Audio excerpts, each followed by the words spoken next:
¿Alguna vez te has detenido a pensar, en completo silencio, qué sostiene las historias que sostienen nuestro mundo?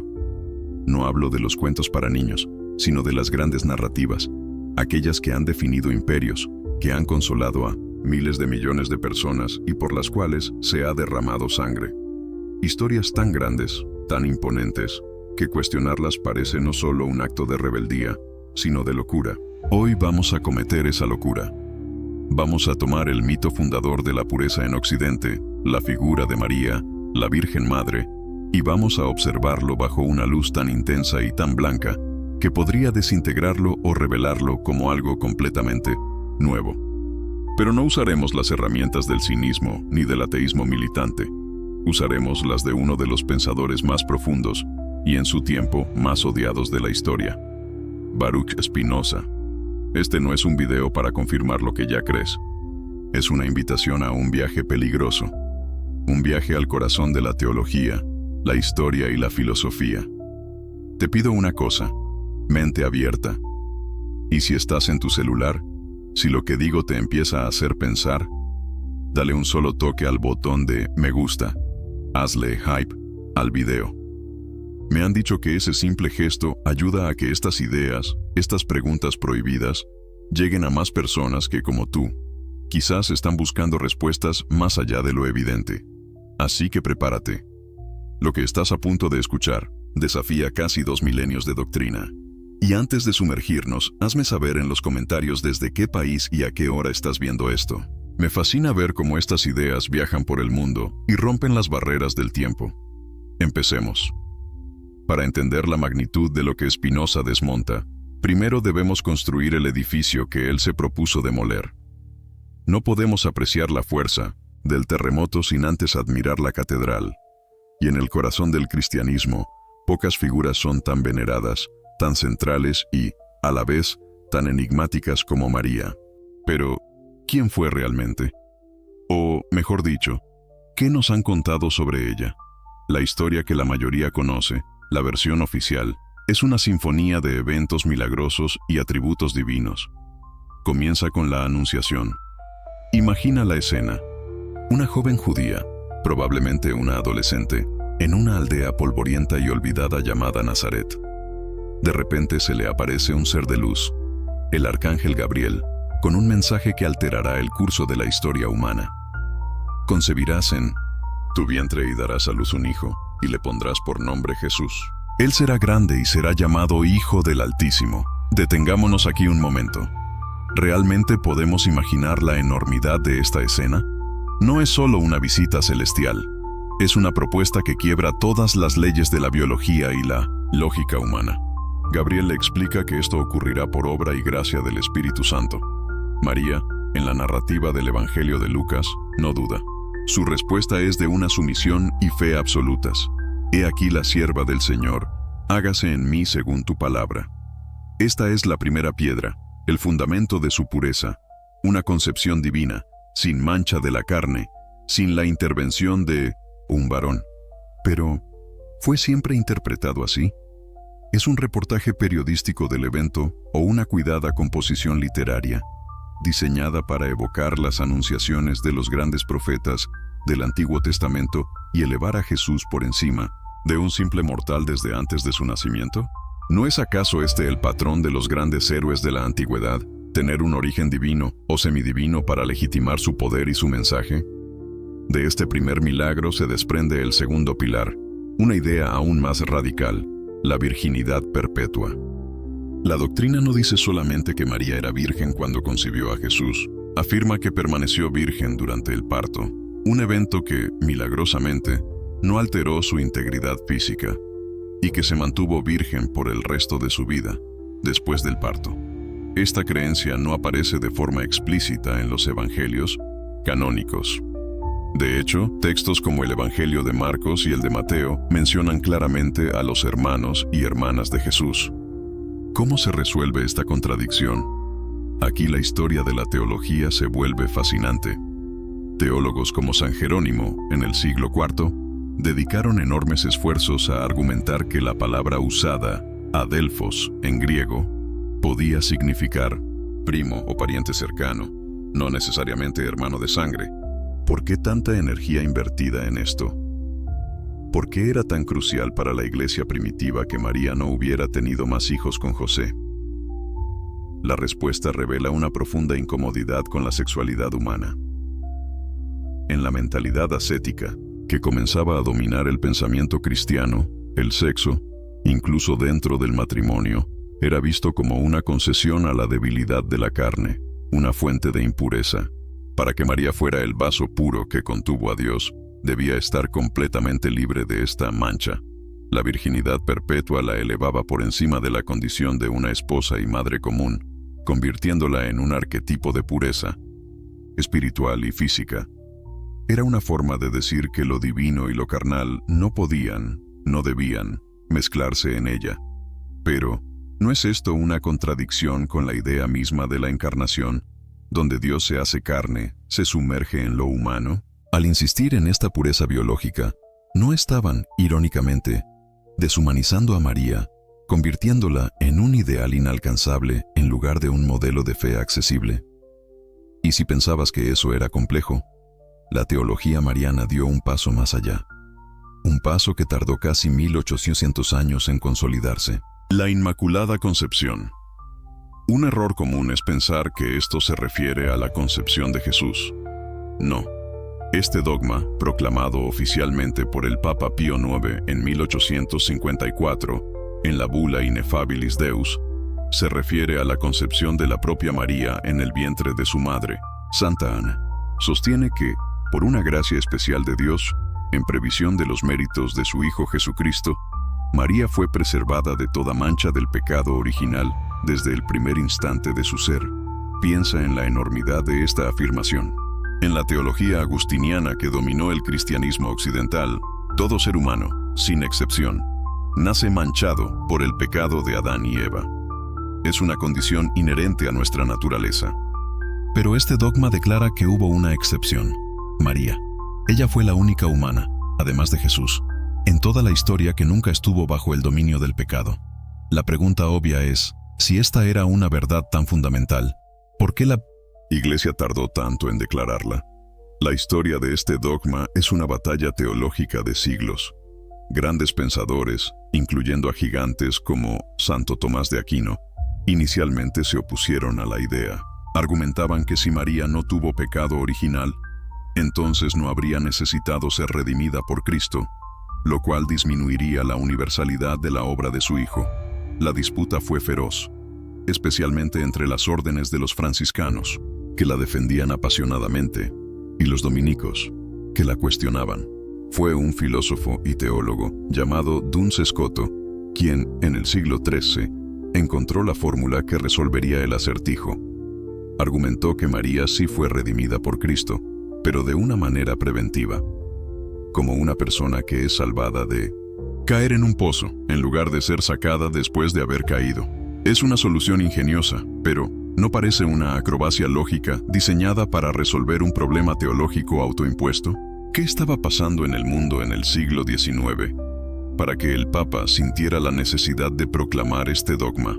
En una era de revoluciones, de racionalismo, de auge de la ciencia, proclamar un dogma tan metafísico y milagroso era una reafirmación contundente de la autoridad de la Iglesia contra el espíritu de la época. Era una declaración de que la fe trascendía la razón. Finalmente, llegamos a la cúpula de esta catedral teológica, el título de Theotokos, una palabra griega que significa Madre de Dios, o, más literalmente, la que dio a luz a Dios. Este no fue un simple título honorífico. Fue el centro de una de las crisis más violentas del cristianismo primitivo, la controversia nestoriana del siglo V. Nestorio, el patriarca de Constantinopla, argumentaba que María debía ser llamada Christotokos, Madre de Cristo, pero no Theotokos. Suena a un detalle semántico, ¿verdad? Pero la implicación era monumental. Nestorio sugería que María era madre de la naturaleza humana de Jesús, pero no de su naturaleza divina. Esto implicaba una separación en Cristo, como si fueran dos personas, un hombre y un Dios, habitando el mismo cuerpo. Cirilo de Alejandría, su gran rival, vio el peligro. Si Jesús no era una unión indivisible de lo humano y lo divino desde la concepción, toda la base de la salvación se desmoronaba. La batalla fue política, teológica y brutal.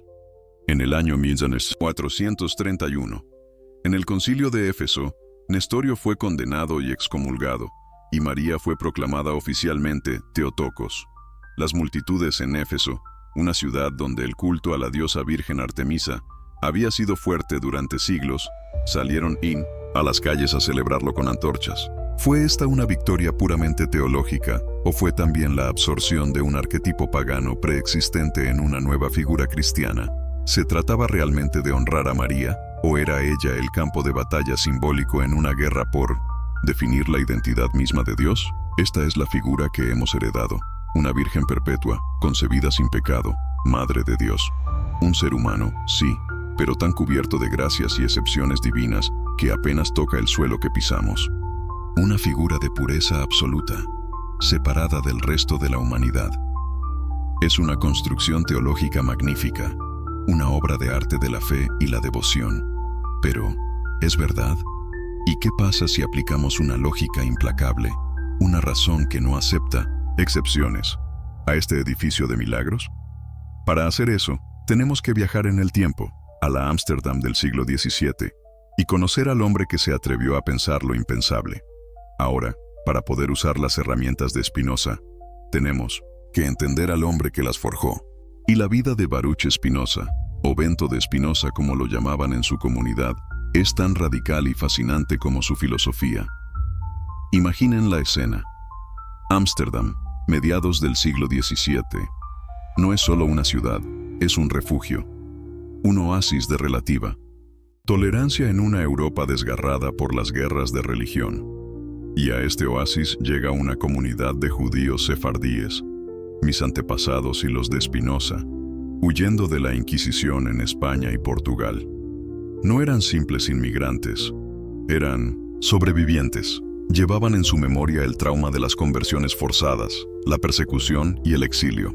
Su nueva vida en Ámsterdam era precaria, dependía de la buena voluntad de las autoridades calvinistas. La cohesión de la comunidad no era solo una cuestión de fe, era una estrategia de supervivencia. Cualquier cosa que pudiera perturbar ese frágil equilibrio era vista como una amenaza existencial. Y en medio de esta comunidad nace Spinoza en 1632. Un joven brillante, inquisitivo, destinado a ser un gran rabino. Recibió la mejor educación judía disponible, estudiando la Torá, el Talmud y a los grandes filósofos judíos como Maimónides. Pero su mente no se detenía donde la doctrina le decía que debía hacerlo. Empezó a hacer preguntas incómodas. ¿Son los textos sagrados la palabra literal e inmutable de Dios? ¿Son los milagros reales? ¿Es Dios el rey barbudo y justiciero que nos han descrito? ¿Tiene el pueblo judío realmente un pacto exclusivo con él? Estas no eran dudas privadas. Spinoza las discutía, las exploraba. Y para la sinagoga, esto era veneno. El 27 de julio de 1656, cuando Spinoza tenía solo 23 años, la comunidad tomó una decisión drástica. Pronunciaron sobre él el cherem, la forma más severa de excomunión. Quiero que escuchen parte del texto, porque revela el terror que sus ideas inspiraban. Maldito sea de día y maldito sea de noche. Maldito sea cuando se acueste y maldito sea cuando se levante. Maldito en su entrar y maldito en su salir. Que el Señor no lo perdone. Que el nombre de este hombre sea borrado de este mundo para siempre. Y ordenamos que nadie se comunique con él, oralmente o por escrito.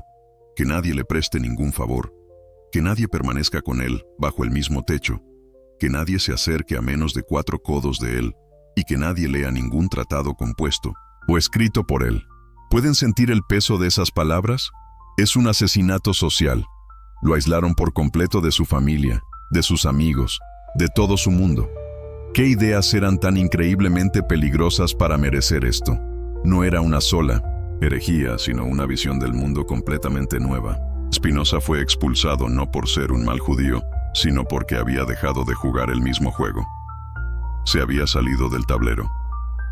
Para sobrevivir, se dedicó a pulir lentes, un oficio que requería precisión, paciencia y una visión clara, una metáfora perfecta de su propia filosofía. y en la soledad de su taller, construyó un sistema de pensamiento tan riguroso y revolucionario que cambiaría la filosofía para siempre. El primer pilar de este sistema es su confianza absoluta en la razón. Spinoza es la encarnación del racionalismo. A diferencia de los empiristas, que creían que el conocimiento venía de la experiencia sensorial, o de los teólogos, que lo basaban en la fe y la revelación, Spinoza sostenía que podemos comprender la estructura fundamental de la realidad a través del intelecto puro. Su obra maestra, La ética demostrada según el orden geométrico, está escrita como si fuera un libro de geometría de Euclides, con definiciones, axiomas, proposiciones y demostraciones. ¿Por qué? Porque él creía que el universo no es caótico ni arbitrario. Es un sistema perfectamente lógico y comprensible. Para él, el orden y conexión de las ideas es el mismo que el orden y conexión de las cosas. ¿Qué significa esto? Que el universo tiene una estructura racional, y como nuestra mente es parte de ese mismo universo, nuestra razón es la llave para descifrarlo. ¿Es realmente posible esto? Podemos, sentados en una habitación, solo con el poder del pensamiento, llegar a entender la naturaleza de Dios, el universo y nuestro lugar en él. Spinoza creía que sí, y esa creencia es la base de toda su crítica a la religión revelada. Esta confianza en la razón lo lleva a su idea más famosa y escandalosa: Deus sive natura. Dos palabras en latín que lo cambiaron todo. Dios, o sea, la naturaleza. Para Spinoza, Dios no es un ser personal, un creador que existe separado de su creación, como un artesano y su obra. Esa idea le parecía infantil. Dios no tiene voluntad, no tiene planes, no experimenta emociones como el amor o la ira, no emite juicios. Dios es la totalidad de la existencia. Es la única sustancia infinita, eterna y autocausada que existe. Todo lo que vemos, las estrellas, los árboles, tú, yo, nuestros pensamientos, nuestros cuerpos, no son cosas separadas de Dios. Son modos de Dios, manifestaciones de sus infinitos atributos. Es como las olas en el océano. Una ola no es algo separado del océano. Es simplemente el océano manifestándose de una forma particular en un momento dado. De la misma manera, nosotros somos olas en el océano infinito de la sustancia divina, que es la naturaleza. Esto destruye por completo la teología tradicional. Si Dios es la naturaleza, ¿a quién le rezamos? Rezarle a Dios sería como una ola rezándole al océano.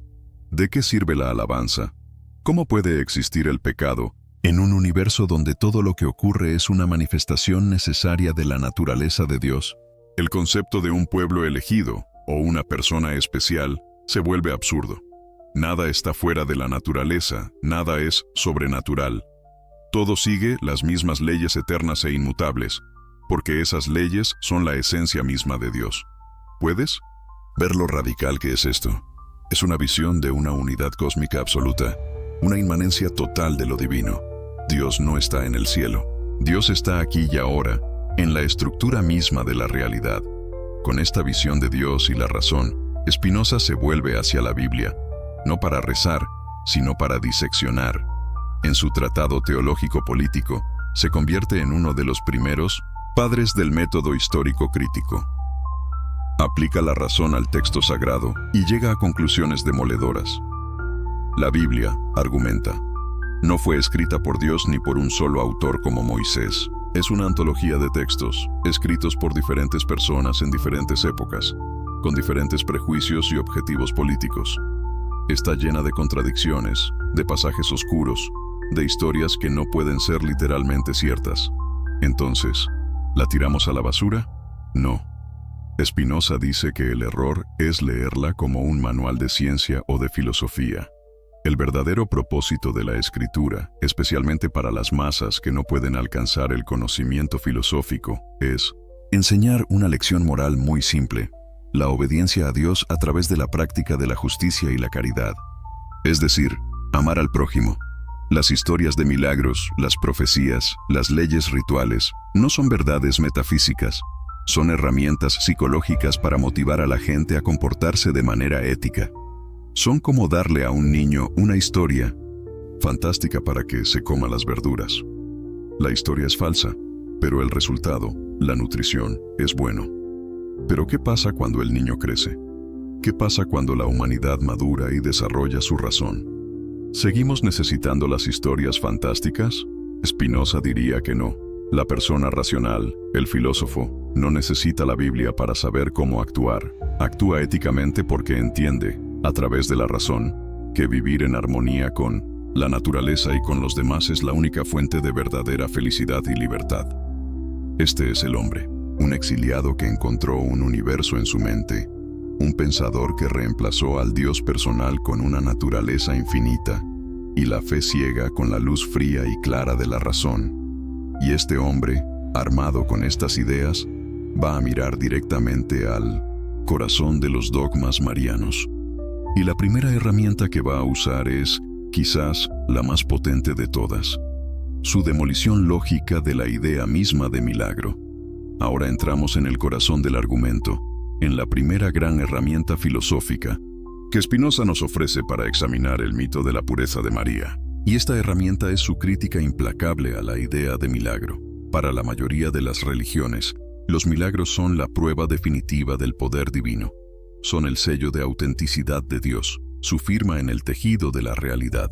Un milagro, por definición, es un evento que suspende o viola las leyes de la naturaleza. El mar se abre, los muertos resucitan, una virgen concibe. Son excepciones a las reglas. Y es precisamente en esta idea de excepción donde Spinoza clava su bisturí filosófico. Para entender su argumento, tenemos que seguir su lógica paso a paso, una lógica tan rigurosa como una demostración matemática. Primero, Spinoza nos pide que reconsideremos nuestra idea de Dios y de la naturaleza. Como vimos, para él, Dios y la naturaleza son la misma cosa. Deus sive natura. Y las leyes de la naturaleza no son como las leyes de un país, que un rey puede decretar y luego suspender a su antojo. No, las leyes de la naturaleza son la esencia misma de Dios. Son la manifestación de su poder y su intelecto eternos e inmutables. El hecho de que la gravedad funcione de una manera constante, que la biología siga sus procesos, que la química tenga sus reglas, eso es la voluntad de Dios en acción. La voluntad de Dios no es un capricho, es la estructura misma de la realidad. Entonces, ¿qué sería un milagro en este sistema? Un milagro sería un evento donde Dios actúa en contra de las leyes de la naturaleza. Es decir, un evento donde Dios actúa en contra de su propia esencia, en contra de sí mismo. Y aquí es donde Spinoza presenta su jaque mate lógico. Él plantea una pregunta devastadora. ¿Un milagro revelaría el poder de Dios o, por el contrario, su impotencia y su imperfección? Piénsalo de esta manera. Si Dios necesitara suspender sus propias leyes para lograr algo, eso implicaría una de dos cosas, y ambas son desastrosas para la teología tradicional. Opción 1. Dios estableció leyes imperfectas. Creó una naturaleza con fallas, que de vez en cuando necesita ser corregida con una intervención milagrosa. Pero, ¿cómo puede un ser perfecto crear algo imperfecto? ¿No sería eso una contradicción? Un Dios que tiene que remendar su propia creación es un Dios que no la hizo bien a la primera. No es un Dios omnipotente y omnisciente. Es un artesano, torpe. Opción 2. Las leyes de la naturaleza son perfectas, pero Dios decide violarlas por un momento. Esto implicaría que Dios puede actuar en contra de su propia naturaleza, que su voluntad puede ser inconstante y arbitraria. Un Dios que hoy dice, la gravedad funciona así, y mañana dice, para este caso, no, es un Dios caprichoso, incomprensible. Spinoza argumenta que esto es absurdo. La perfección de Dios radica precisamente en su constancia, en su inmutabilidad. Su poder no se manifiesta en romper las reglas, sino en el hecho de que sus reglas son tan perfectas, tan eternas y tan universales que nunca necesitan ser rotas. ¿Qué es más admirable? Un relojero cuyo reloj se detiene y necesita que le den un golpe para seguir funcionando, o un relojero que construye un mecanismo tan perfecto que funciona eternamente sin necesidad de intervención. Para Spinoza, la respuesta es obvia. El verdadero milagro no es la excepción a la ley. El verdadero milagro es la propia existencia de una ley eterna e inmutable. Por lo tanto, concluye Spinoza, los milagros, en el sentido de una violación de las leyes naturales, son lógicamente imposibles y filosóficamente absurdos. Creer en ellos no nos acerca a Dios, nos aleja de una verdadera comprensión de su naturaleza perfecta. La creencia en milagros para él nace de la ignorancia. Entonces, ¿cómo explica Spinoza todas las historias de milagros que llenan las Escrituras? Si el Mar Rojo no se partió por un mandato divino, ¿qué pasó? Si los enfermos no se curaron por un toque mágico, ¿cuál es la explicación? Spinoza ofrece varias posibilidades, todas ellas profundamente racionales. La primera es, como decíamos, la ignorancia de las causas naturales. Imagina a un hombre de la Edad del Bronce que ve un eclipse solar. No sabe nada de la órbita de la Luna ni de la mecánica celeste. Para él, el Sol ha desaparecido. Es un evento aterrador, inexplicable.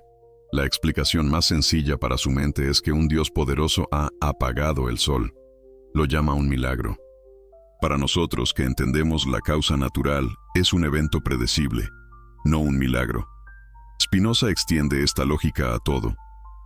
Muchas de las curaciones milagrosas podrían haber sido remisiones espontáneas de enfermedades, efectos placebo, o diagnósticos erróneos en primer lugar. Muchos de los prodigios naturales podrían haber sido fenómenos meteorológicos raros pero explicables, como un espejismo, un terremoto o una sequía. Llamamos milagro a aquello cuya causa natural desconocemos.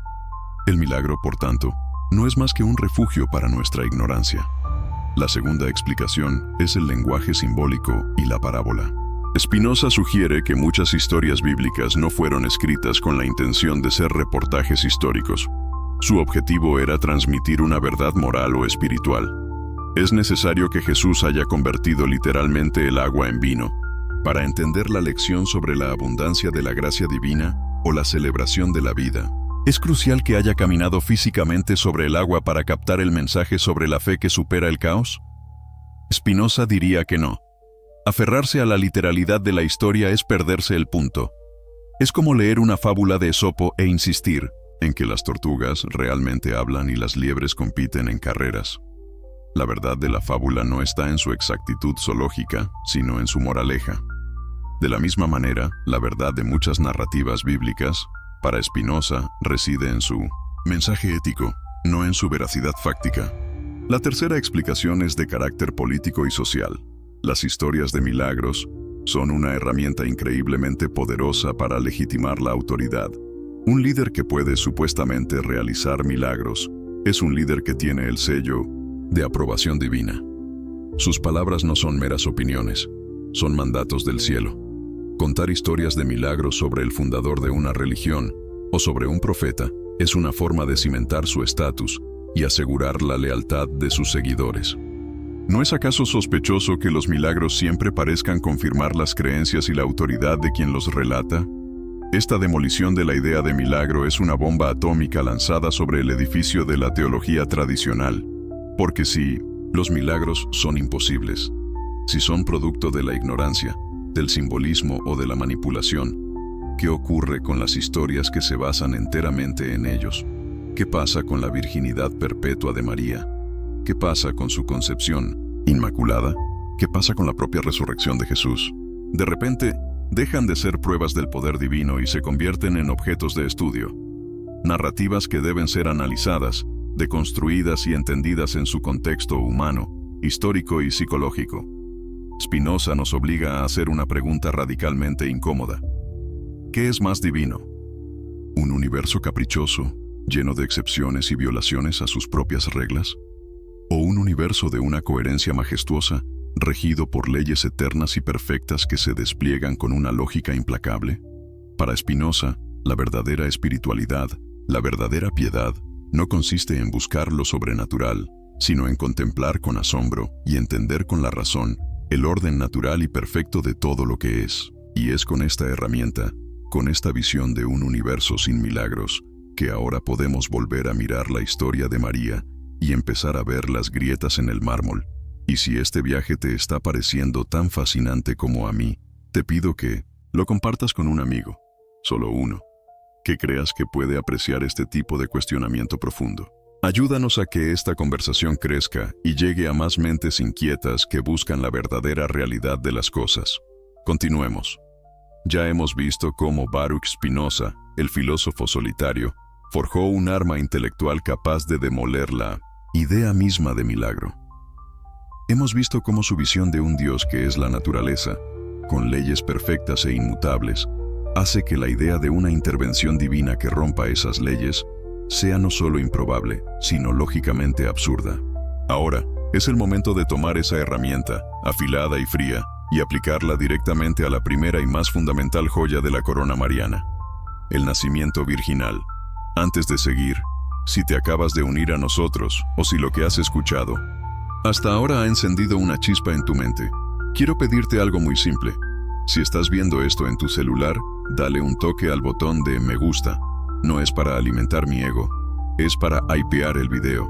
Es una señal para el algoritmo de que aquí está ocurriendo una conversación importante, una que merece ser escuchada por más personas. Y, como siempre, déjame saber en los comentarios desde qué rincón del mundo nos acompañas y a qué hora. Es un mapa fascinante de la curiosidad humana. Ahora volvamos a Nazaret. La narrativa nos presenta un evento biológicamente imposible, una concepción sin esperma. Un nacimiento que viola las leyes más fundamentales de la reproducción de nuestra especie. Para el creyente, esta imposibilidad es precisamente la prueba de su divinidad. Es el milagro por excelencia, pero para Spinoza esta imposibilidad es la prueba de su falsedad literal. Desde una perspectiva espinosista, un nacimiento virginal no es un milagro, es una contradicción. Si las leyes de la biología son una manifestación de la esencia de Dios naturaleza, entonces un nacimiento virginal significaría que Dios está actuando contra sí mismo, introduciendo el caos en su propia creación perfecta y ordenada.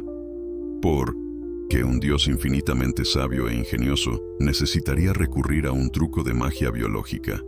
¿No es acaso más sublime y divino el proceso natural de la concepción y el nacimiento, con toda su complejidad y maravilla, que una excepción inexplicable? Un espinosista no preguntaría ¿cómo pudo Dios hacer esto?, sino ¿por qué los seres humanos sintieron la necesidad de inventar esta historia? Y aquí es donde el análisis se vuelve verdaderamente profundo y revelador. Si la historia del nacimiento virginal no es un hecho biológico, entonces es una construcción mitológica. Y las mitologías nunca surgen de la nada. Responden a necesidades, resuelven problemas y utilizan un lenguaje simbólico que es poderoso y resonante para la cultura que las crea. La pregunta clave es, ¿era la idea de un nacimiento sobrenatural algo único o novedoso en el mundo en que nació el cristianismo? La respuesta es un rotundo no. El mundo mediterráneo del siglo I era un hervidero de religiones, cultos y filosofías que competían entre sí. Y en este mercado de las ideas, la noción de un gran hombre, un salvador o un rey, nacido de una virgen o de la unión de un dios y una mortal, era, de hecho, un lugar común. Era casi un requisito curricular para la divinidad o la grandeza excepcional. Miremos a nuestro alrededor en esa época. Los seguidores del zoroastrismo en Persia creían que el profeta Zoroastro había nacido de una virgen de 15 años que concibió al bañarse en un lago que contenía el semen del profeta, preservado milagrosamente. En la India, se contaba que la madre de Buda, la reina Maya, lo concibió en un sueño cuando un elefante blanco con 6 colmillos entró por su costado derecho, sin ninguna relación sexual. Plutarco, el historiador griego, nos cuenta que Alejandro Magno no era hijo de Filipo, sino del propio Zeus, quien se unió a su madre Olimpia en forma de serpiente. ¿Y qué hay de los romanos? El historiador Suetonio relata que Atía, la madre del primer emperador, Augusto, se quedó dormida en el templo de Apolo y fue visitada por el dios, también en forma de serpiente, concibiendo así al futuro amo del mundo. El propio Augusto fue llamado Divi Filius, el hijo de Dios, en este caso del deificado Julio César, y fomentó estas historias para legitimar su poder absoluto. Platón, el padre de la filosofía occidental, también tuvo su propia leyenda, póstuma. Se decía que su padre no era Aristón, sino el dios Apolo, que había visitado a su madre Perictione. ¿Vemos el patrón? Nacimiento virginal, concepción divina, intervención de un dios. Este era el lenguaje estándar de la época. Para decir, esta persona no es como el resto de nosotros. Era la forma mitológica de expresar una importancia trascendental. Cuando los primeros cristianos, décadas después de la muerte de Jesús, comenzaron a formular su teología y a escribir los evangelios, se enfrentaron a un desafío de marketing religioso. ¿Cómo podían convencer a un mundo pagano de que su líder, un carpintero crucificado de una provincia remota, era más importante que el divino Augusto, más sabio que Platón, más grande que Alejandro? Tenían que hablar el mismo idioma. Atribuirle a Jesús un nacimiento virginal no era simplemente registrar un hecho. Era una declaración teológica y política. Era una forma de competir en el mismo nivel que los otros dioses y héroes. Era decir, nuestro Salvador es tan divino, si no más, que los suyos. La historia del nacimiento virginal, entonces, puede ser vista no como un evento biológico, sino como una pieza de propaganda teológica, una forma de elevar el estatus de Jesús para que pudiera ser aceptado y venerado en el competitivo mundo religioso grecorromano. Spinoza nos empujaría a analizar las consecuencias de esta creencia. Al insistir en la literalidad de un nacimiento biológicamente milagroso, ¿qué se gana y qué se pierde?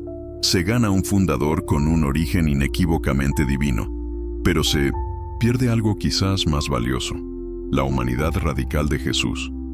Si Jesús no nació como todos los demás, si no fue producto de la unión de un hombre y una mujer, ¿puede realmente ser verdaderamente humano? ¿O es una especie de híbrido? Un ser cuya experiencia de la vida está fundamentalmente separada de la nuestra desde el principio. Al crear un milagro para divinizarlo, ¿no se corre el riesgo de alejarlo de la misma humanidad que vino a salvar? Para Spinoza, la verdadera divinidad de una persona no reside en las peculiaridades de su concepción, sino en la sabiduría de su filosofía y en la virtud de su vida. La grandeza de Jesús, desde esta perspectiva, no necesitaría de un útero virgen. Su poder radicaría en su mensaje de amor, justicia y caridad. Un mensaje tan profundo que puede ser reconocido por la razón humana como un camino hacia la verdadera felicidad, o lo que Spinoza llamaría la beatitud. El milagro biológico se convierte en una distracción, un velo que oculta la verdadera maravilla, la posibilidad de una vida ética y racional en un mundo a menudo caótico. Al final, Spinoza nos deja con una elección. ¿Preferimos un Salvador que viola las leyes de la naturaleza para demostrar su poder, o un sabio que nos enseña a comprender y a amar esas mismas leyes porque en ellas reside la esencia de lo divino? La primera opción requiere fe en lo imposible. La segunda requiere el coraje de usar nuestra propia razón. Ahora que hemos aplicado la primera herramienta de Spinoza, la negación del milagro, y hemos visto cómo la historia del nacimiento virginal puede ser reinterpretada como una construcción mitológica, es hora de tomar la segunda herramienta de su caja, su visión de la Biblia como una obra humana, un texto histórico que debe ser leído críticamente. Esto nos permitirá ir más allá del nacimiento virginal y analizar cómo toda la figura de María fue construida, magnificada y transformada a lo largo de los siglos. Spinoza fue un pionero. En una época en que la Biblia era considerada la palabra literal e infalible de Dios, él se atrevió a leerla como cualquier otro libro antiguo. La analizó con la misma lógica con la que analizaría a Homero o a Tácito. Se preguntó, ¿quién escribió esto? ¿Cuándo? ¿Para qué audiencia? ¿Con qué propósito político o teológico? Cuando aplicamos este método a las narrativas sobre María, los resultados son asombrosos. El edificio dogmático, que parece tan sólido y monolítico, comienza a revelar sus costuras, sus adiciones y sus renovaciones a lo largo del tiempo. Empecemos por el punto más evidente, el silencio. Si el nacimiento virginal fue un hecho histórico tan monumental, el evento que marca la entrada de Dios en la historia humana, uno esperaría que fuera el centro de la predicación de todos los primeros cristianos, ¿verdad? Uno esperaría que San Pablo, el más grande y temprano de los teólogos cristianos, cuyas cartas componen una parte enorme del Nuevo Testamento, lo mencionara constantemente. Pero, ¿cuántas veces lo menciona Pablo? Cero. Ni una sola vez. En sus extensas discusiones sobre la naturaleza de Cristo, su divinidad y su humanidad, Pablo es completamente silencioso sobre su nacimiento milagroso. De hecho, en su carta a los Gálatas, simplemente dice que Jesús nació de mujer, nacido bajo la ley. Una frase perfectamente normal para cualquier ser humano. ¿Y qué hay del primer evangelio que se escribió, el Evangelio de Marcos, datado alrededor del año 70? Sí, también guarda un silencio absoluto. Marcos comienza su historia con el bautismo de Jesús como adulto. No hay ángeles, no hay pastores, no hay magos, y no hay mención alguna de un nacimiento virginal. ¿No es esto extrañísimo? Si estos eventos hubieran sido parte de la tradición oral conocida por todos, ¿por qué los dos primeros y más importantes escritores del Nuevo Testamento los omitirían por completo? Las historias de la Natividad, con la Anunciación y el nacimiento virginal, solo aparecen en los Evangelios de Mateo y Lucas, escritos probablemente entre los años 80 y 90 d.C., es decir, casi un siglo después de los eventos que describen, y décadas después de Pablo y Marcos. Y además, las dos historias se contradicen en casi todos los detalles. La genealogía de Jesús, el lugar donde vivían María y José, la visita de los pastores, en Lucas, o de los magos, en Mateo, la huida a Egipto, solo en Mateo. Para Spinoza, estas discrepancias no son un problema a armonizar. Son la prueba irrefutable de que no estamos leyendo un reportaje histórico, sino dos narrativas teológicas independientes, compuestas por autores diferentes con objetivos distintos. Mateo, escribiendo para una audiencia judía, se esfuerza por presentar a Jesús como el nuevo Moisés, cumpliendo profecías del Antiguo Testamento.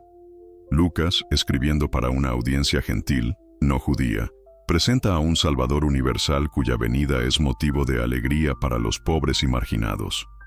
María no es tanto una figura histórica como un personaje literario al servicio de la agenda teológica de cada evangelista. Y luego está el polémico asunto de los hermanos de Jesús. Como mencionamos antes, los evangelios nombran repetidamente a Santiago, José, Simón y Judas como los Adelphoi, hermanos de Jesús. La interpretación más directa y natural de esta palabra es, en efecto, hermano. Pero a medida que la idea de la virginidad perpetua de María ganaba terreno, esta lectura se volvió teológicamente inaceptable. Fue San Jerónimo, en el siglo Sinasir Apo, quien popularizó la teoría de que Adelphos podía significar primo. Pero, ¿es esto lingüísticamente honesto? El griego tiene una palabra específica para primo, anepsios, y los autores del Nuevo Testamento la usan en otros lugares. La defensa de Jerónimo fue una brillante pieza de retórica, motivada por su profundo compromiso personal con el ascetismo y la virginidad. Pero, ¿no es esto un claro ejemplo de cómo la doctrina preexistente puede forzar una interpretación del texto sagrado, en lugar de que el texto informe la doctrina? Spinoza argumentaría que estamos viendo la teología manipular la filología, un caso de estudio perfecto de cómo un texto humano es retorcido para que se ajuste a una necesidad dogmática posterior. La construcción de la figura de María no se detuvo ahí. A medida que el cristianismo se extendía por el Imperio Romano, entró en contacto y competencia con poderosos cultos a diosas femeninas. En Egipto, la diosa más amada era Isis, a menudo representada amamantando a su hijo divino, Horus. Las imágenes de Isis y Horus guardan un parecido tan asombroso con las posteriores iconografías de la Virgen y el Niño, que muchos historiadores hablan de una transferencia directa de atributos.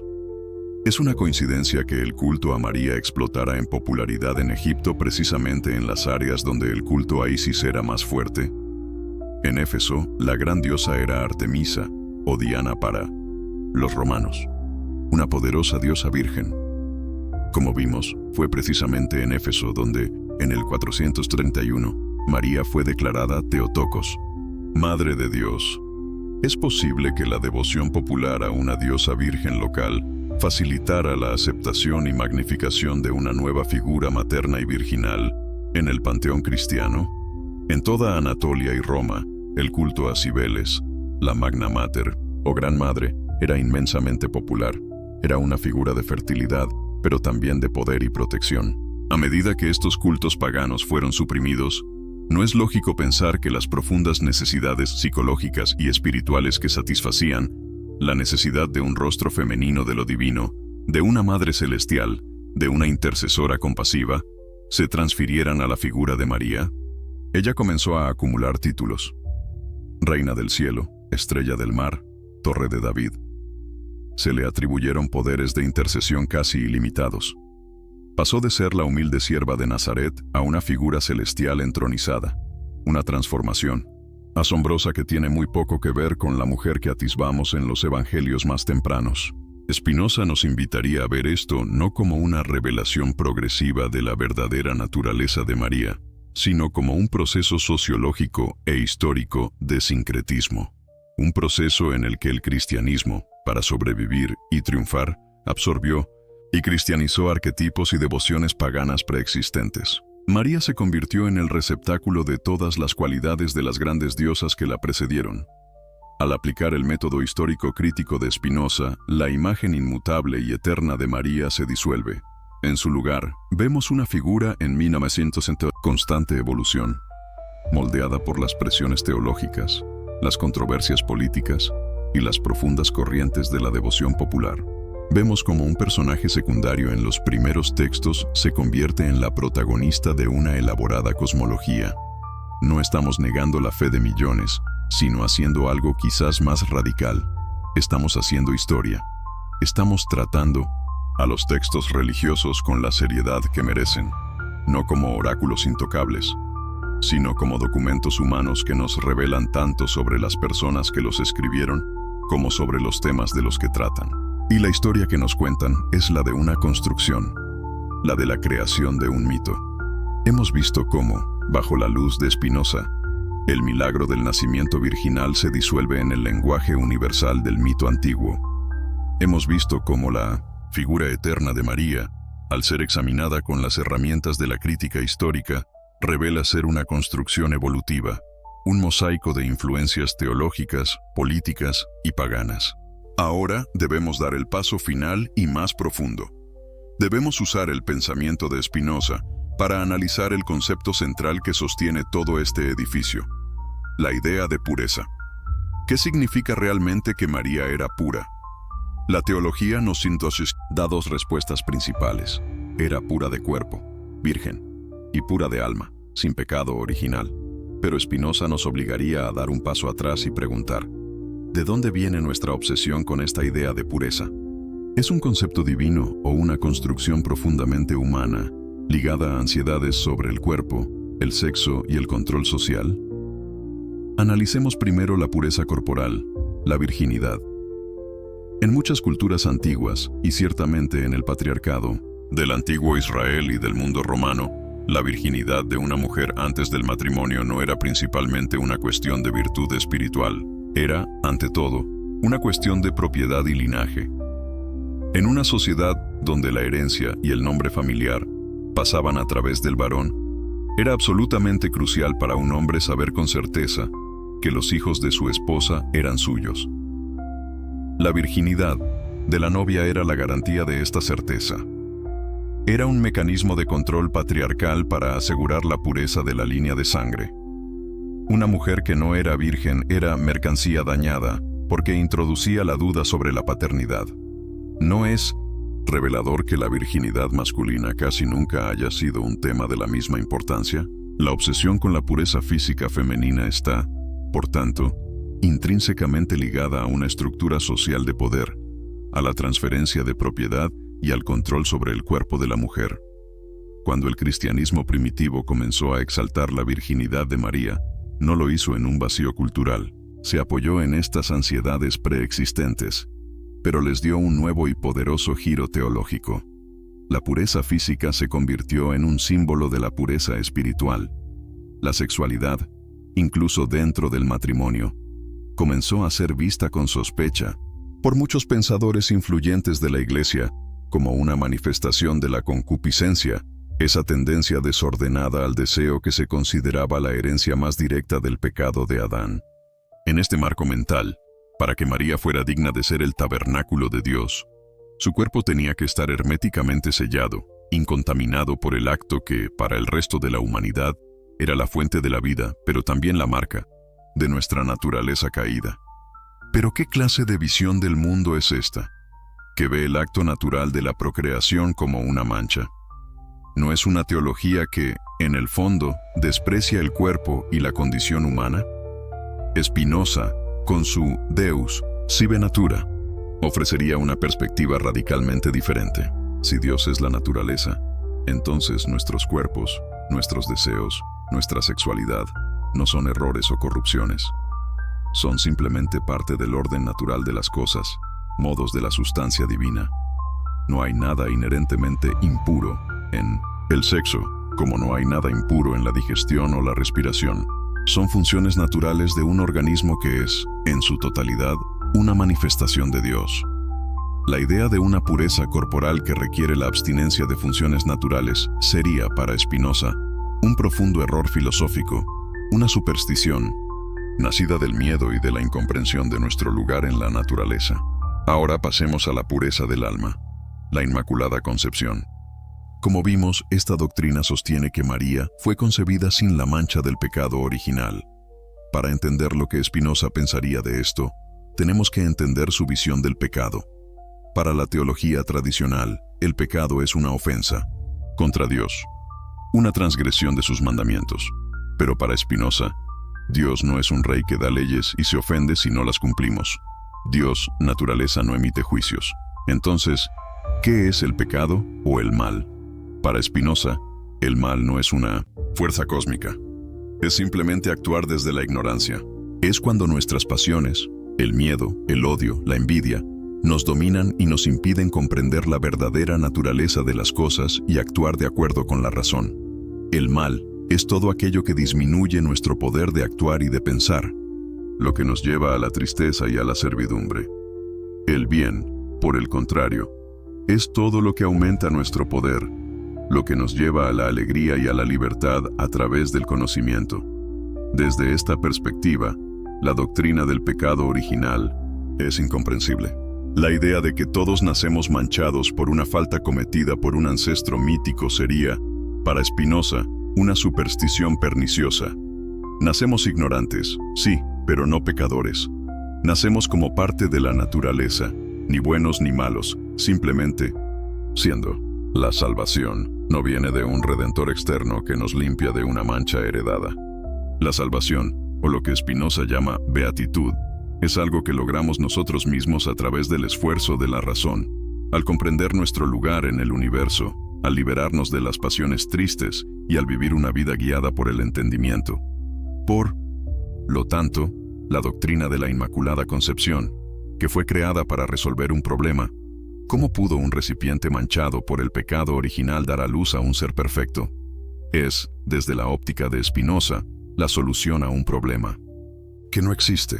No hay pecado original que limpiar. La idea misma de que se necesita un ser humano puro para que Dios pueda encarnarse es un malentendido fundamental de la naturaleza de lo divino.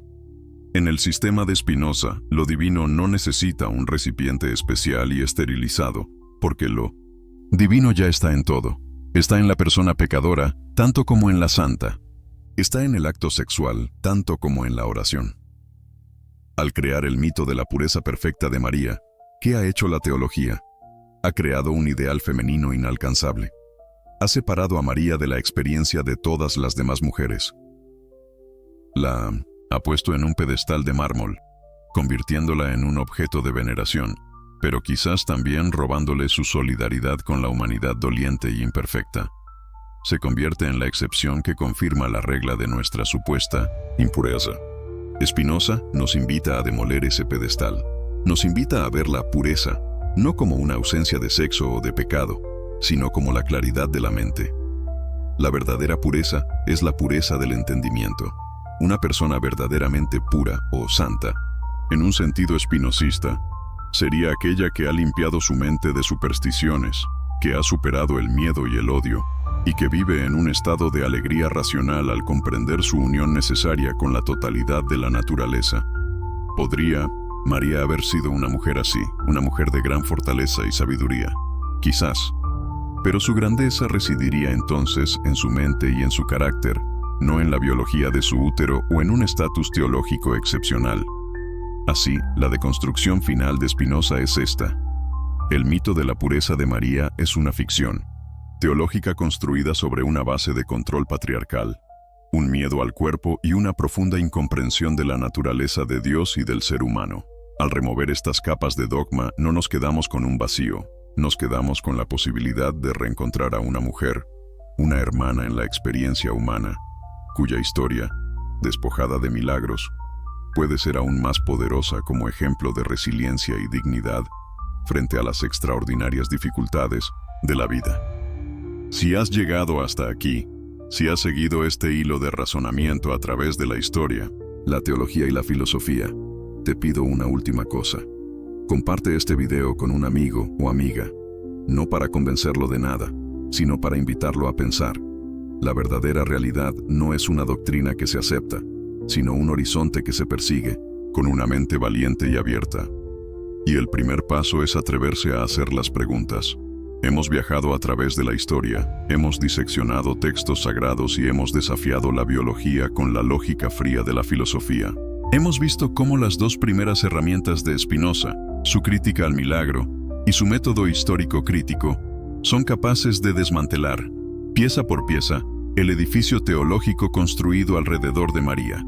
Pero ahora nos queda la herramienta final, la más poderosa, la más abstracta y a la vez la más transformadora.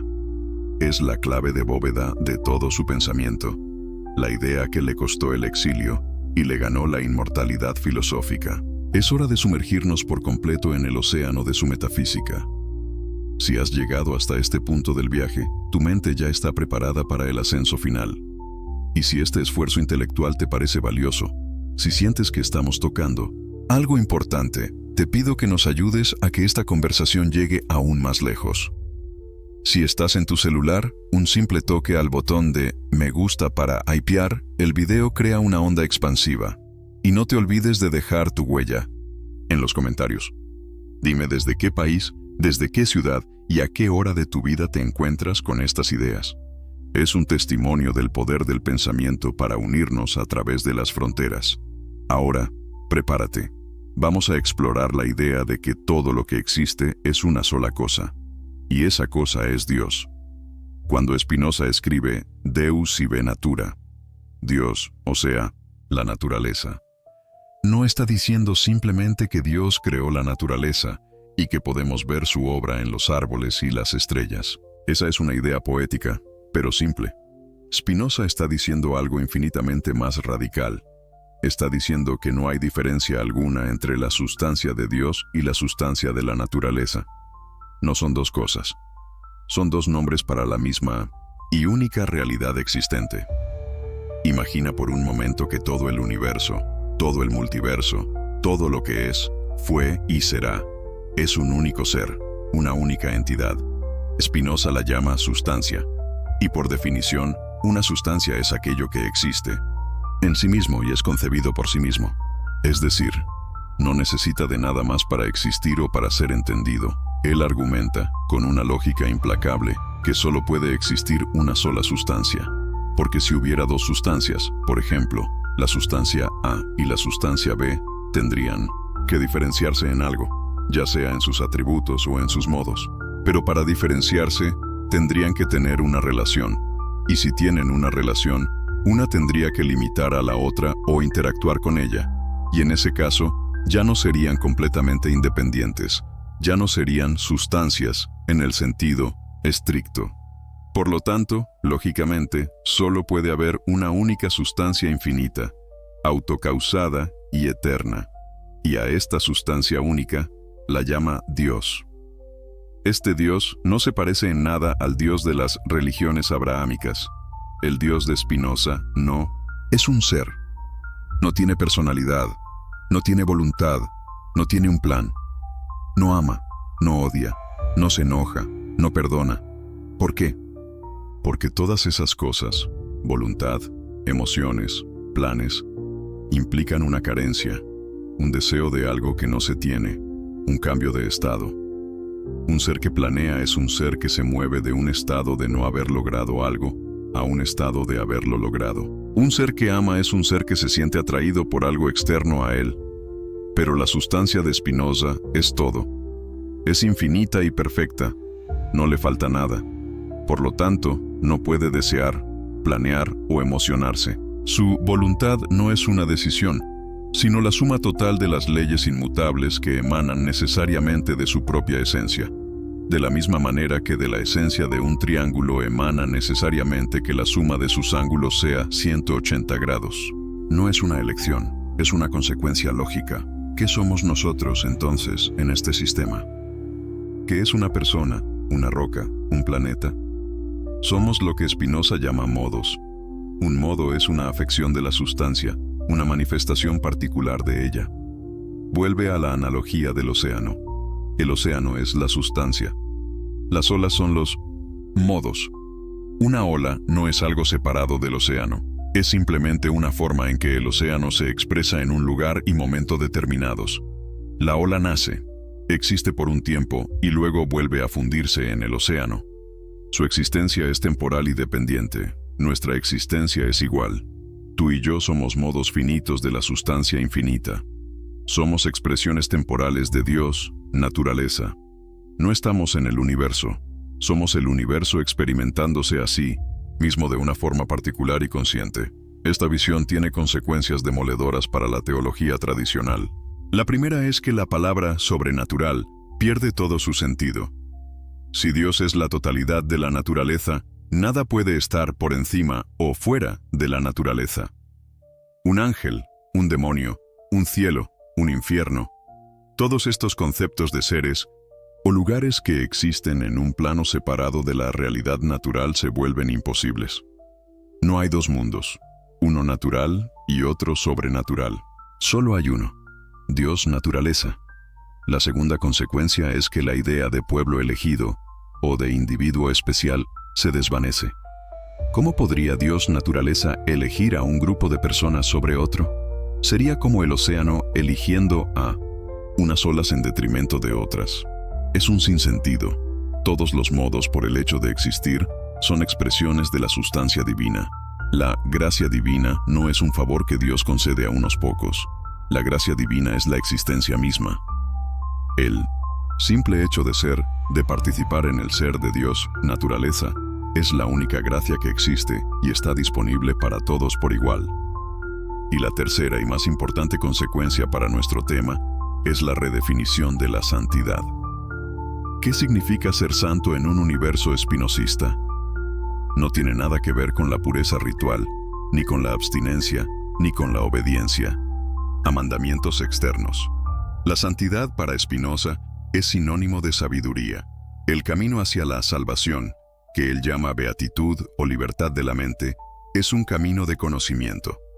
Consiste en usar nuestra razón, que es, recordemos, un atributo de Dios manifestándose en nosotros para comprender cada vez más la estructura de la realidad, para entender las causas que nos determinan, para liberarnos de las pasiones tristes, como el miedo, el odio, la envidia, que surgen de la ignorancia y el pensamiento confuso.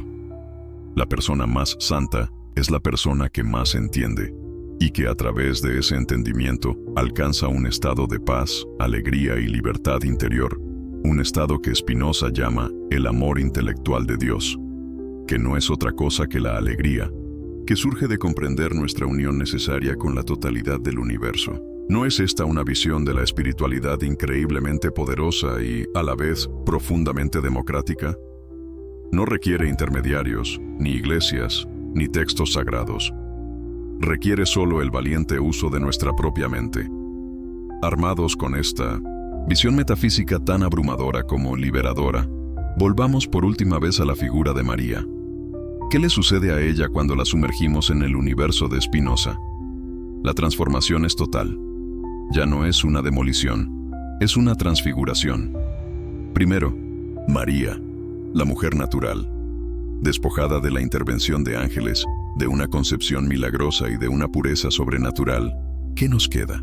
Nos queda una mujer judía del siglo I. Una mujer joven, probablemente pobre, viviendo en un territorio ocupado por una potencia extranjera, sujeta a las duras realidades de la vida y la biología. Una mujer que, como todos los seres humanos, es un modo finito de la sustancia infinita. Su cuerpo y su mente son expresiones de Dios, naturaleza, ni más ni menos que el cuerpo y la mente de su vecino, de un soldado romano o de la propia persona que lee estas palabras 2000 años después. Desde esta perspectiva, atribuirle una biología especial o una exención de las leyes naturales no solo es falso, sino que es un insulto a la perfección del sistema de Dios, naturaleza, del que ella forma parte. Su grandeza, si la tuvo, debe buscarse en otro lugar. No en su útero, sino en su carácter. ¿Fue valiente? ¿Fue resiliente? ¿Mostró una profunda fortaleza ante la tragedia de ver a su hijo ejecutado? Estas son las preguntas que un espinosista consideraría relevantes. Su valor no radicaría en ser una excepción a la humanidad, sino en ser un ejemplo extraordinario de ella. Segundo, la divinidad de María es la divinidad de todos. La tradición cristiana vio en María una chispa divina única, un receptáculo, perfecto para Dios. Spinoza estaría de acuerdo en que había divinidad en ella, pero rechazaría por completo la idea de que fuera exclusiva. Si Dios es la sustancia de todo lo que existe, entonces la divinidad no es algo que se posee en mayor o menor medida. Es la esencia misma de nuestro ser. La misma sustancia divina que constituía el ser de María, constituye el tuyo y el mío. La diferencia entre los seres humanos no es su grado de divinidad inherente, sino su grado de comprensión de esa divinidad. La mayoría de nosotros vivimos alienados de nuestra verdadera naturaleza, esclavos de nuestras pasiones y de ideas confusas, como olas que no saben que son el océano. Un sabio, un santo espinosista, es aquel que, a través de la razón, llega a comprender y a sentir esta unidad fundamental. Por lo tanto, la historia de María como un ser excepcionalmente divino es, para Spinoza, un error categorial. Es confundir la posibilidad universal de la sabiduría con un privilegio ontológico único. Es, en esencia, una privatización de lo divino, cuando para Spinoza, lo divino es el patrimonio común de todo lo existente. Tercero, el mito de la pureza se choca contra la unidad de la sustancia. ¿Qué puede significar la palabra pureza en un universo que es una única sustancia divina? La idea de pureza e impureza depende de la dualidad, de la existencia de algo malo o inferior, de lo cual hay que limpiarse. Pero en el monismo radical de Spinoza, no hay nada fuera de Dios, naturaleza. No hay un mal ontológico, no hay una mancha del pecado. Solo hay grados de realidad y perfección, entendidos como grados de poder para actuar y pensar. La idea de una persona pura que está separada de la condición del resto de la humanidad es una ilusión. Es trazar una línea artificial en el tejido sin costuras de la realidad. ¿Está una ola pura y otra impura? La pregunta no tiene sentido. Ambas son agua.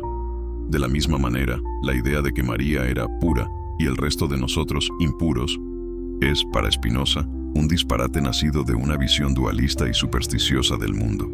La verdadera pureza no es una condición con la que se nace, sino una claridad que se alcanza. La claridad de una mente que ha disipado las nieblas de 1900, la superstición y ve la realidad tal como es. Entonces, ¿cómo podemos reencuadrar a María desde esta perspectiva final? Spinoza no la destruye, la libera del peso de la perfección inhumana, la libera del pedestal de mármol que la aísla del resto de las mujeres y de los hombres, la devuelve a la tierra, a la naturaleza, a la humanidad, en un universo spinosista. María ya no es el vaso sobrenatural, la excepción a todas las reglas. Se convierte en un ejemplo humano potencial. Su historia, leída de forma crítica, podría ser la de una persona que, enfrentada a un sufrimiento inmenso, quizás alcanzó un alto grado de lo que Spinoza llamaría fortaleza. La capacidad de perseverar en la propia existencia y actuar desde la guía de la razón. Su valor no estaría en un milagro biológico, sino en una posible sabiduría ética. Se convierte en una hermana en la lucha humana por la libertad y el entendimiento, no en una reina celestial inalcanzable. Y esta María, la mujer natural, la sabia potencial, es quizás mucho más inspiradora y relevante para nuestras vidas que la figura dogmática que ha sido construida sobre ella. Porque su camino, el camino de la razón y la fortaleza, es un camino que, en principio, está abierto para todos nosotros.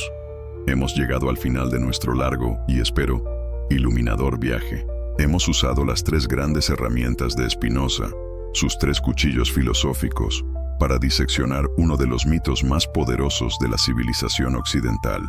Y ahora, con todas las piezas esparcidas sobre la mesa, nos enfrentamos a la pregunta final, la más importante de todas. Si la historia de la pureza de María, tal como nos la han contado, es una ficción teológica, ¿significa eso que es simplemente una mentira? Debemos tirarla a la papelera de la historia junto con los mitos de Zeus y los fantasmas. La respuesta de Spinoza y la conclusión de este video es mucho más sutil y profunda que un simple sí o no. Primero, recapitulemos nuestro arsenal. La primera herramienta fue la crítica al milagro, la idea de que un Dios perfecto no viola sus propias leyes perfectas y que los milagros son, por tanto, imposibles, producto de la ignorancia. Con ella, el nacimiento virginal dejó de ser un hecho biológico para convertirse en una narrativa mítica. La segunda herramienta fue el método histórico crítico aplicado a las escrituras.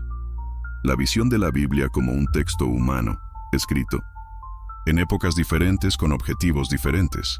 Con ella, vimos cómo la figura de María evolucionó, absorbiendo características de diosas paganas y adaptándose a las necesidades teológicas de la Iglesia.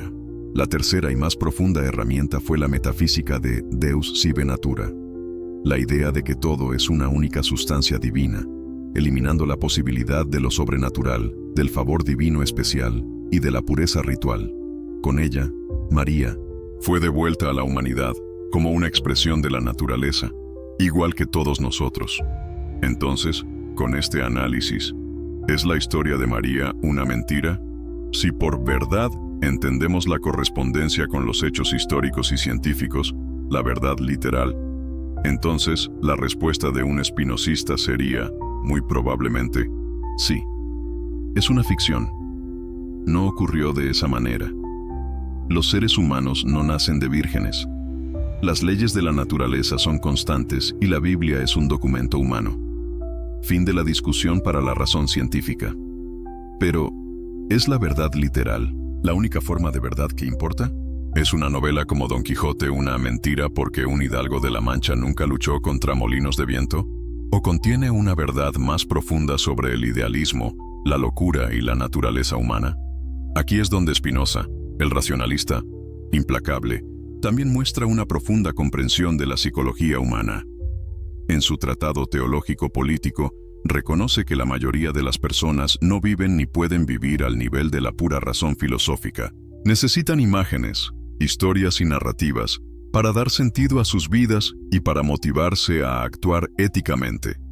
El mito de la pureza de María, aunque literalmente falso, ha sido y es, para miles de millones de personas, mitológicamente verdadero. ¿Qué significa esto? Significa que cumple funciones psicológicas y sociales de una importancia incalculable. Ofrece consuelo. La imagen de una madre celestial, compasiva y siempre dispuesta a interceder, es un bálsamo para el sufrimiento humano en un mundo a menudo cruel e indiferente. Ofrece un ideal. Para muchas mujeres a lo largo de la historia, ha representado un modelo de fortaleza, devoción y dignidad. Ofrece un ancla. En un universo que puede parecer caótico y sin sentido, el mito proporciona una narrativa coherente, un sentido de orden y un punto de conexión con lo sagrado. Spinoza no era un iconoclasta ingenuo que creyera que se podían simplemente arrancar estas creencias del corazón humano sin poner nada en su lugar. Él entendía el poder del mito. Su crítica no es tanto un ataque a las personas que necesitan el mito, sino a las autoridades, los teólogos, los sacerdotes, que según él, utilizan estos mitos para mantener a la gente en un estado de obediencia y superstición, impidiéndoles alcanzar la verdadera libertad. El problema no es el mito en sí, sino cuando se insiste en su verdad literal. y se utiliza para suprimir el pensamiento crítico y la investigación racional. Cuando se le dice a la gente, debes creer esto porque es un misterio y no debes hacer preguntas. Para Spinoza, esa es la verdadera herejía, la abdicación de la razón. Y esto nos lleva a la conclusión final, al verdadero corazón del mensaje de Spinoza. Su objetivo último no es el ateísmo, es la libertad intelectual, libertas mentis. Para él, el acto más elevado de devoción, la forma más auténtica de adorar a Dios, no es arrodillarse ante un altar o recitar oraciones aprendidas. Es usar el don más grande que Dios, naturaleza, nos ha dado, nuestra capacidad de pensar. El esfuerzo por comprender el universo de forma racional, por limpiar nuestra mente de supersticiones y miedos, por ver la realidad con claridad. Ese es el verdadero culto. Cuestionar el mito de María no es, por tanto, un acto de destrucción. Es un acto de madurez espiritual. Es pasar de una fe infantil, basada en cuentos de hadas y milagros, a una espiritualidad adulta, basada en la comprensión y la admiración por la majestuosa e inmutable estructura de la realidad. Es darse cuenta de que no necesitamos un Dios que rompa las reglas para nosotros, porque la verdadera maravilla está en las propias reglas. Es comprender que no necesitamos una intercesora especial en el cielo, porque la divinidad no está en un lugar remoto, está aquí mismo, en nuestra propia naturaleza y en nuestra capacidad de entenderla. Al final, Spinoza nos deja con una visión del mundo que es, a la vez, exigente y profundamente consoladora. Exigente, porque nos niega las comodidades de un Dios paternalista y nos exige la dura labor de pensar por nosotros mismos. Pero consoladora, porque nos revela que no estamos separados de lo divino. Somos parte de ello. Nuestra salvación no depende de la gracia arbitraria de un ser externo, sino de nuestro propio esfuerzo por alcanzar el conocimiento, un camino que nos lleva a la única forma de felicidad duradera, la paz serena que proviene de comprender nuestro lugar exacto en el todo. Así que, la pregunta que te dejo no es si debes creer o no en la historia de la pureza de María. La pregunta es, ¿qué camino eliges para buscar la verdad? ¿El de la fe en la revelación y el misterio que ha dado consuelo a millones? ¿O el de la razón y la investigación crítica que Spinoza nos presenta como el camino hacia la verdadera libertad y el amor intelectual de Dios? La elección, como siempre, es tuya. Si este video te ha hecho pensar, te ha desafiado o te ha abierto nuevas perspectivas, compártelo con alguien que creas que también se atreve a preguntar. Porque la búsqueda de la verdadera realidad es un viaje que es mejor hacer en compañía. Gracias por acompañarme hasta el final. Piensa libremente.